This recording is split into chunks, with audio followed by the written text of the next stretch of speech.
Basketball politics, hoop politics, man. Something that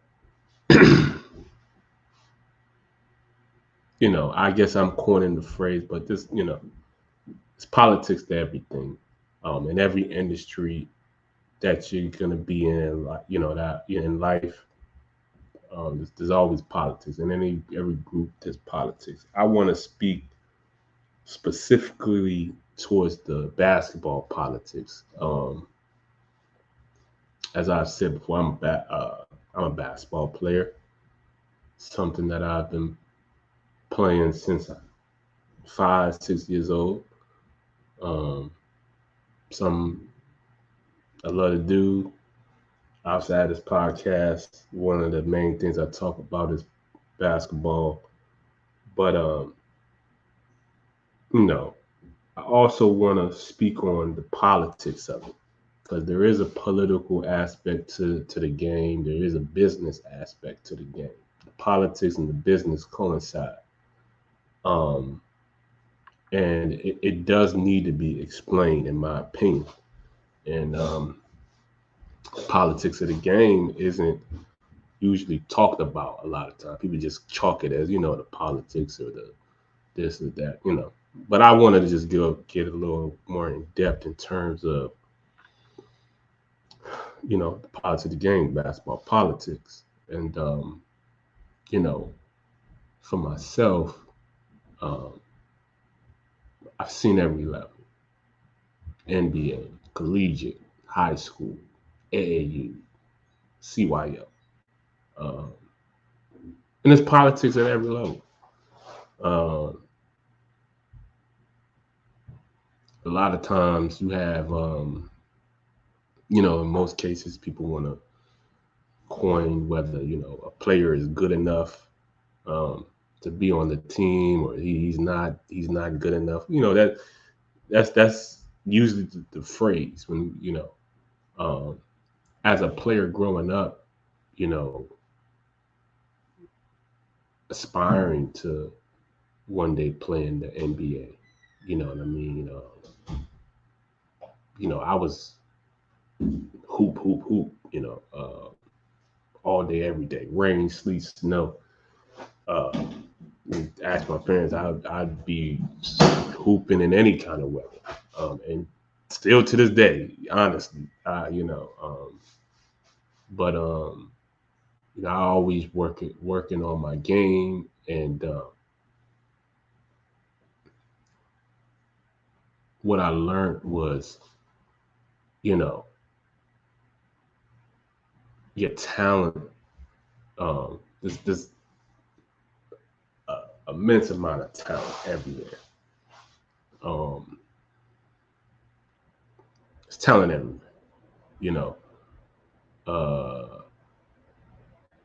but when you're growing up, you're not seeing the game from a coaching perspective or from a higher management organizational perspective. You're just seeing it from a hoop perspective, or not even a hoop, but from a player perspective, not just a hoop, player perspective, to where you just think, well, I think I'm better than this player. Or I just got to show that I'm good. I'm good, or I'm better, and then that should be good enough for me to make the team, or whatever the case may be. But that's not always the case. There's politics, and so um, that can be kind of hard to grasp. I know for myself, going up the ranks, I would see certain things, and I feel like I'm a better player or whatever. I do more for the team or whatever. But certain guys were getting more playing time. Certain guys made the team. Um, for example, I'm going to use myself for an example, um, and not just be solely speaking on other people's behalf. Um, I was cut twice from the varsity basketball team um, in high school. Twice, junior and senior year. Was cut twice. Um, I can say, well, the coach told me I wasn't good enough, flat out. Um, my junior year, um, and then the second year I was cut. He just didn't, it just really again. Well, it wasn't. He didn't even say was I wasn't good enough. It just wasn't a good fit, and it just I didn't fit. And if you had to ask me, and it is what it is, you know, um, that's his opinion. Um, and then I have my opinion. I thought I was definitely good enough to be on both teams, but I was a player. I'm not a coach. Understand? I'm only speaking from a player's perspective. Um, from a coach perspective, and now that I'm older and I'm, have more knowledge and a bit more wise, I just wasn't a good fit for that team, flat out. In both years, I just wasn't a good fit for the team, for the makeup of the team. But in terms of the coach's personnel and how he wanted to, you know, have his team, I just didn't. I wasn't a good fit, flat out. He can say I wasn't good enough. This, that's his opinion, but I didn't mesh well with the team. I didn't fit what they were doing. He didn't have a role or position for me on the team. Um, and when you're talking about situations where, you have recruits, you know, of you have recruits on teams and things of that nature. The recruits are gonna get the leeway, the corner, the certain treatments more preferable than other guys. I wasn't a recruit. I didn't come into the team, the high school team, as a recruit. And I was a guy trying to quote unquote make the team. The coach already had guys that were already going to be on the team regardless of whether they messed up, they made a bad play, they missed a shot, they did this wrong, whatever the case may be. They were automatically going to be on the squad. Whether they were good, bad, whatever, they were just going to be on the team. That didn't apply to me. That didn't apply to me at all. You understand? So understanding that, I didn't quite understand that at a younger age. I'm thinking, okay, I can just, I'll be able to, my play will speak, and I'll be able to be good enough, on the team. But they had their system and how they wanted to have things done, and who they wanted to be on the team, and who they wanted to feature as the star guy, and you know, and ultimately it comes down to marketing. You understand? When you're a guy, um, getting when the coach is putting you in the position to take certain shots, or to have the leeway to make mistakes, and it gives you the experience, it gives you the confidence to keep on performing and playing. If you have a coach who's not invested or not putting you in these positions, you have no you know um, opportunity to showcase your talent and what you're capable of doing. And so for me, in retro, when I look back at myself, I should have put myself in a position on a team where the coach was going to be invested in me, the coach was going to put me in position to be be a better player, put me in position to make mistakes and, you know, do these things so where my game can develop and I can get the reps and I get the experience and the exposure. You understand? The exposure, you know, and that's the main thing. This thing is a business. This is marketing. You understand? Like most of these, and this is nothing to take away from guys, man, who've made it at certain levels and were highly touted it and X, Y, and Z. Nothing to take away from these guys. These guys can play basketball. It is, you know, but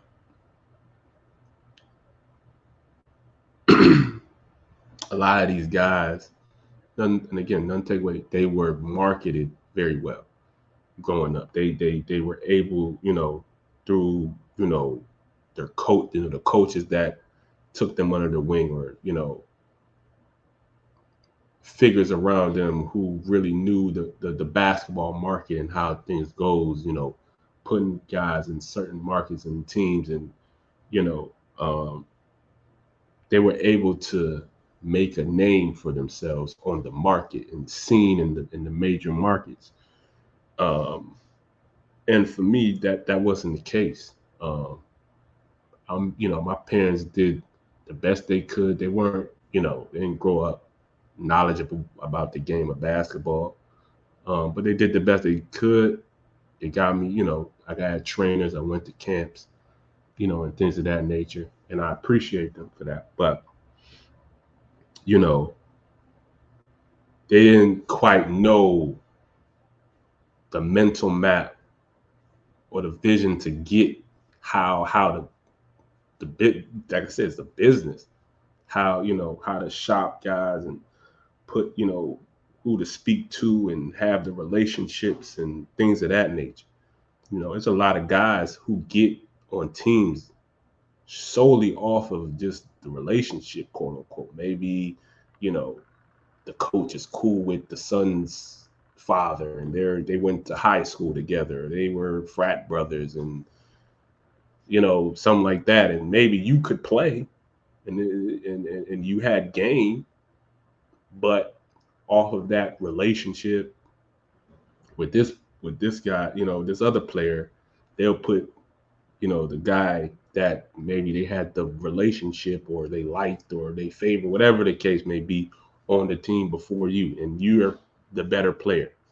You understand? And this is just the cold hard truth. This is, I've experienced it. You know what I mean? I'm not even just, I've seen it with other people and other levels and stuff, and I've also experienced this. You understand? So, um, again, that's just the politics of the game. I think the best thing is to put yourself in a position to where you can be best marketed, best exposed. The coach is investing in you, you know what I mean, in your development. And that, you know, that you know, that will be your best, um that would be, you know, the best foot forward in terms of your career. You know, I've seen guys who were getting all the political treatment and the shine and the exposure and all of that on a certain level, whether it's high school, maybe collegiate, and then the NBA level, the politics is totally different. It's not the same thing. And your game gets exposed because we see that you really weren't that guy. You were just somebody who they put in the position and in a role, and they, you know, they put you in a position to be successful. You really didn't work your way. You didn't really have to do much to really earn your position, you know, as that guy. You know what I mean? And so, um, you know, when you're talking about the NBA level, um, you know, if you're a, you know, top 5 draft pick, essentially the NBA organization is saying you're the future of this. In most cases, sometimes situations can be different. Like I'm gonna give an example like a James Wiseman. He was a top pick, he was number 2 pick. And he went to the Golden State, and they were already a championship team. And you have anomalies like that. But in general cases, you're a top 5 pick. The NBA organization saying, "Hey, you're the key. We're giving you the key to the franchise."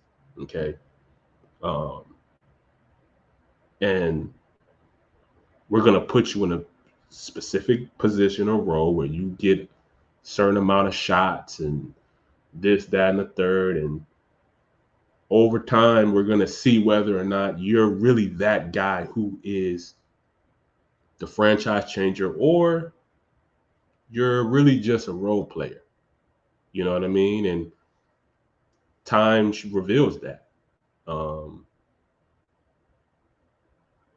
and then in most cases, I don't consider them bust. Like I want to use an example with Kwame Brown. I'm not going to call him a bust. It just, in terms of the expectations that the Washington Wizards had for him coming into his career, no disrespect to Kwame Brown, he didn't meet those expectations. He was a role player, system guy, you know what I mean? And there's nothing wrong with that. You got just how the chips fall. He was a role player. Okay, he's not a bust. He made millions of dollars, living very well. But he was, time revealed, he was a role player. His game showed that. And so, Gilbert Arenas essentially took on that role as that franchise guy, and he, showed and proved it. You know what I mean? He was a 3-time All-Star, averaged 25 1 year, 28, 29. So he was able to take that same role that the Wizards gave Kwame Brown, and he was successful. He showed that he could be that franchise guy. He was really quote unquote him, as they say. But respect to both those guys, Gilbert and Kwame Brown, but I'm just using examples. I'm just using analogies, no attacks or anything. I'm just using examples. But that's just an example of how things can be. And for me, like is when me myself, I have aspirations to be a GM one day for an NBA team or owner or something. So I have to, I'm seeing the game differently. I'm not just seeing it from a player perspective. And I understand, like, when it comes to team basketball, it's not necessarily a matter of you not being good enough to be on the team. As though some people will say that and say you're sorry and all this other stuff and try to talk down on your game. It is what it is. People gonna say whatever. Cool. But fit, role, position. Is this the right fit for me? Does this team fit my game? Do I have a role on this team? What's my position on this team? And if those things aren't answered, then I would definitely suggest other options. Because if those 3 things aren't answered, likely they're going to say you're not good enough, you're sorry, or whatever the case may be. People going, politics. You said basketball politics. You understand? So that's just, my perspective when it comes to the politics of the game. And it is what it is, man. I think you know, the high school coach who cut me, he said I wasn't good enough to play.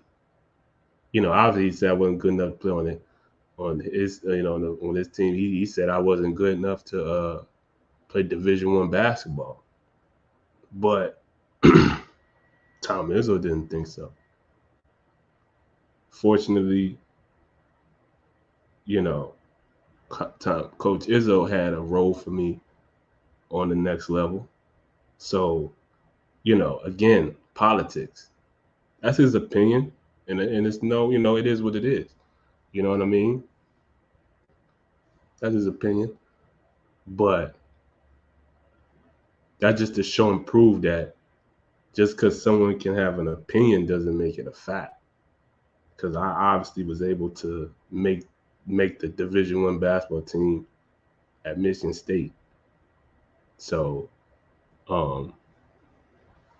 just show and prove, man. Just don't take the politics and the talking and literal. You know what I mean? Like I said, you got to find a team that fits you, that has a role for you, and has a position for you on the team. If you want to be on the team. And then, if your situation is, what's your fit and all that, speak with the coach. But so yeah, that's just my perspective, man. When it comes to the politics of the game, it needs to be mentioned, man. It's not always, for us players,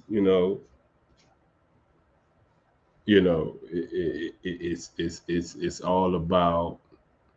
We're big one. We're just about the game. We're about when you lace them up. But obviously, the media and just the business, has their own perspective. They have, the guys who don't play. A lot of times that overshadows guys' actual play. People's perspective on guys' actual game. I think the politics around Kyrie at a point in time, shaded his overshadowed in some sense, his game. When they was talking about he's this, that, and the third, while he was still putting up 60, 30, 40, like 50, like they still just trying to, yap. Russ still balling after they saying, oh, he's done. He's finished. Russ found a team that the fit wasn't nothing wrong with the Lake. He had his role. It was a lesser role with the Lakers. You know what I mean? It was a lesser role. I think the media really overshadowed a lot of things, try to make LeBron and AD against Russ. He had a lesser role, and it just wasn't a good fit. It wasn't a good fit for Russ on that team. Okay, Russ did the best he could. He took the role. He did. He came on. He started at one point. He came off the bench. He did what the coach asked. Ultimately, then it wasn't a good fit. They didn't meet the expectations, etc., etc. He went to LA Clippers, where the role was different. He had a bigger role, and he showcased that no, like I'm still that guy. Like I can still put up, like yeah, like it's not lost. It's not. My game isn't. It's he still showed. He showed like I can hoop. I can still play at a high level, and you see how he played in this past series with against the Suns. He had a pretty good season. I mean series. So it's the politics, man. So that's all I'm trying to educate y'all on, man. Just the politics of the game, man. It is what it is.